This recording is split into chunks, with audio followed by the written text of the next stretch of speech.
Hey, good morning, friends. Mark Holmes here, and as always, thank you guys for watching, commenting, and subscribing to the Joe Boo Sports Report. Without you guys, this literally does not work.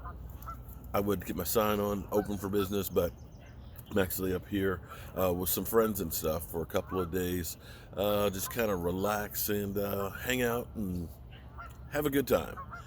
And then it's back to life and back to reality and stuff, of course, when the weekend's over. Don't forget Sunday. Sunday we'll be at the CSA show in Chantilly, Virginia, where Dak Prescott, my quarterback, my teammate, my leader, will be.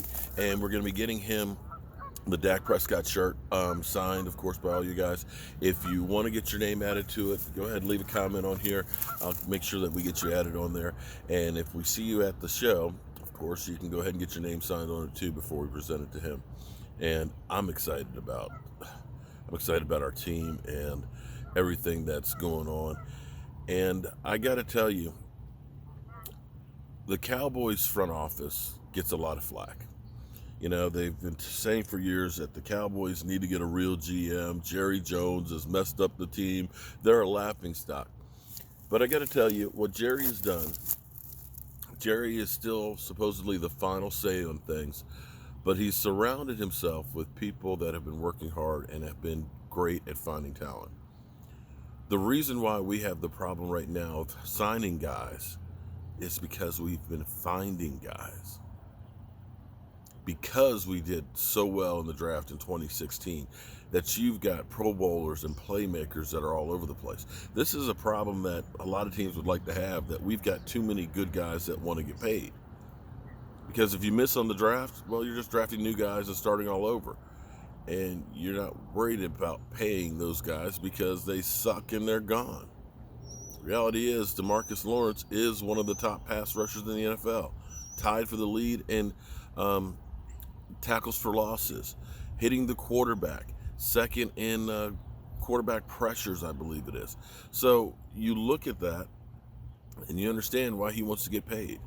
Now we'll see how all the negotiation stuff works, but the first week of free agency, when teams were going out and like the Redskins spending $84 million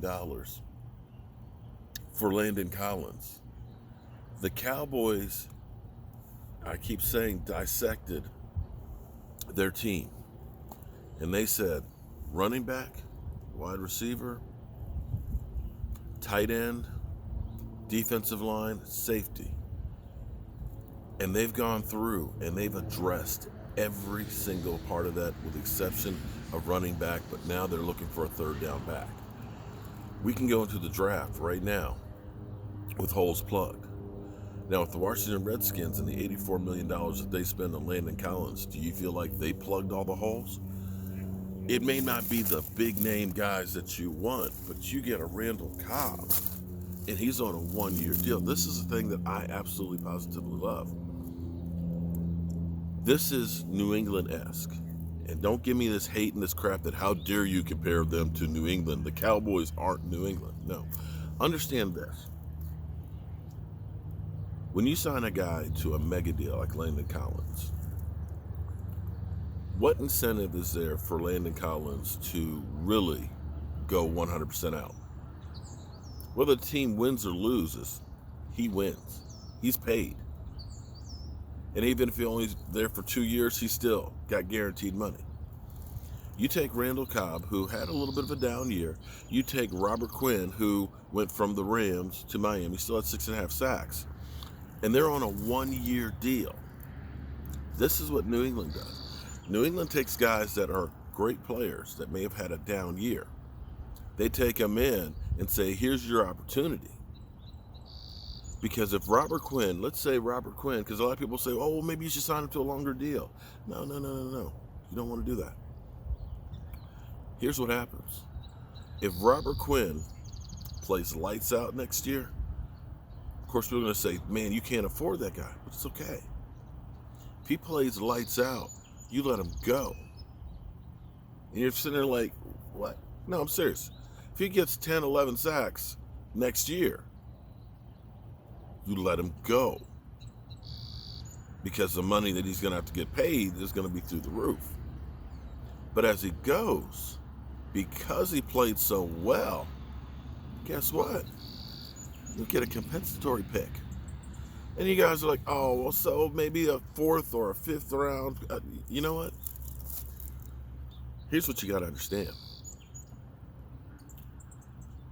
When we were worried about whether or not we should pay DeMarco Murray, a running back who was going to be aging, who had just went through, running till the wheels just about fell off. A lot of people said, you got to pay that guy. Can't let that guy go. Too important to the team.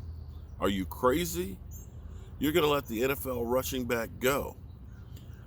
But by letting him go, we got a 4th round compensatory pick. And we lucked the F out with that pick.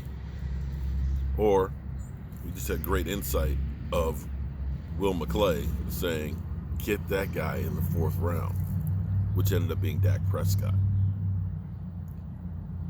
Charles Haley, man with 5 rings, Hall of Famer, was a 4th round draft pick.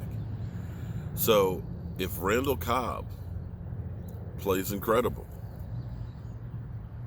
if Robert Quinn, and I know I said Brady Quinn yesterday, failed quarterback, forgive me. Guys, understand, I don't have a script. I don't have a crew. And everything is right up here, so there are going to be brain farts. It's one take and go. There's no editing here. I tape this stuff live. I send it to you. So I will make some mistakes, okay? But you get the picture. I butcher names and things. That's just me. But here's the thing. Those guys play lights out. You're just renting them. You're not going to get in cap hell because at the end of the year, they're off the books. The incentive is for them to play well because they're still looking to continue their career and get that big paycheck. That's winning football. That's how you go about using free agency. Free agency is a tool to go ahead and just kind of top it off. It's the icing on the cake. It's the missing ingredient here and there. But you can't build a team through free agency. And that's the mistake that a lot of teams have. The Redskins, every year, they make the big splash. You can look and say, the Redskins got a top 5 paid free agent every year since free agency began because they believe we can build a team that way because they don't draft well. Cowboys aren't in that situation. And they're still not done. As they put it, player acquisition is a 365-day job. And so they're looking. And they're looking to fill in all of the voids that they have. So that way, when it comes to the season, not only do you have good players that are starters, you've got good players that can come in and play roles to help you win. And if you lose some of those stars, you've got guys in there ready to go and take up the slack. I'm excited. I'm happy. I'm energized. I am ready to rock and roll. And I got to say, and I know a lot of you will still say, these are old guys. They're not signing any big name players. Get this guy, get that guy. You know what? Look at the track record.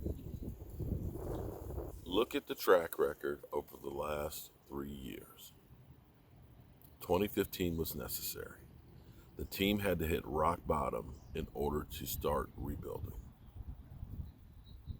And since that time, look at the players that have been added to this team.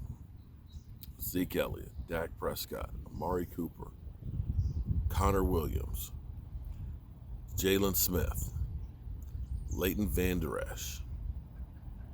And now you've added some veterans from Robert Quinn's. Antoine Woods, of course, was added in there too, who was a veteran, but who didn't play. But Randall Cobb. All of these players that we have gotten on this team have really been the course of the last 3 years.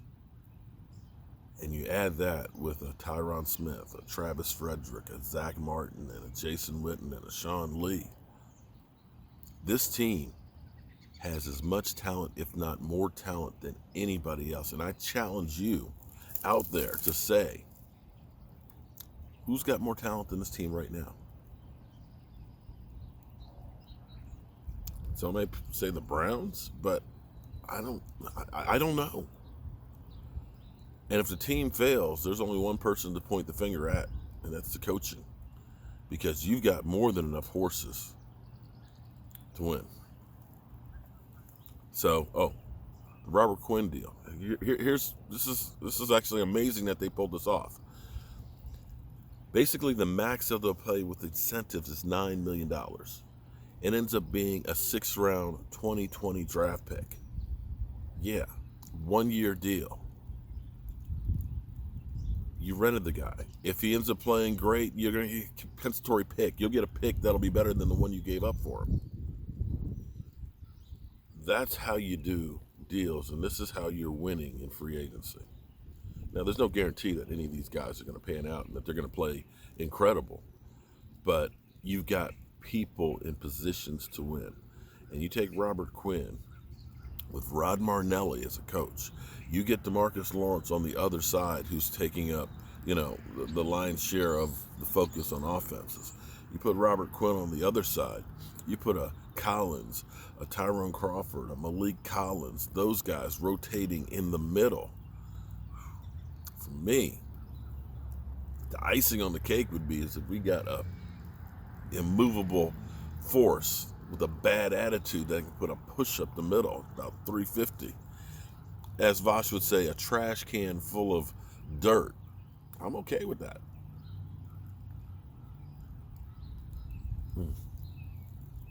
Well, it's going to rain out here a little bit, but I'm going to enjoy a couple of days off and talking with some friends. Tonight, 9 o'clock Eastern, don't forget, we'll be live streaming here. I'll get some of my friends and stuff. It might be a free-for-all. It's getting a little crazy out here. And don't forget, Stand Up to Cancer. Dak Prescott on Facebook has the donation page.